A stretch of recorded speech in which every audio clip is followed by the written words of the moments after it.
केंद्रीय शिक्षण मंत्री धर्मेंद्र प्रधान यांच्या राजीनाम्यासाठी सोनम वांगचुक हे गेल्या 21 दिवसापासून दिल्लीच्या जंतर मंतरवर आंदोलन करतायत, आमरण उपोषण करतायत। त्यांच्या उपोषणाचा आजचा 21वा दिवस आहे आणि पोलिसांकडून CRPFकडून त्यांना आता रुग्णालयामध्ये हलवण्यात आल्याची माहिती मिळते।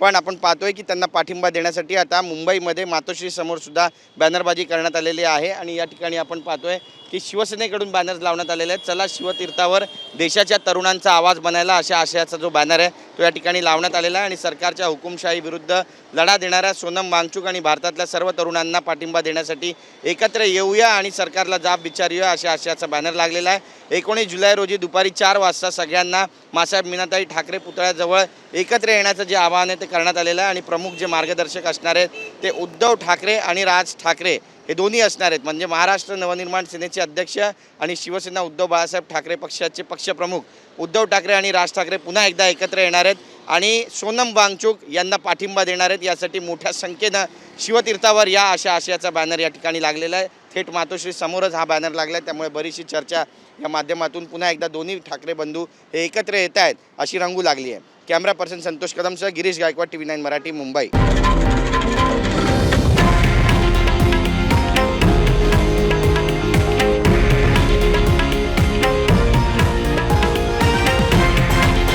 हे आहे देशातील नंबर 1 न्यूज नेटवर्क आणि आपण पाहत आहात TV9 मराठी, एकमेव।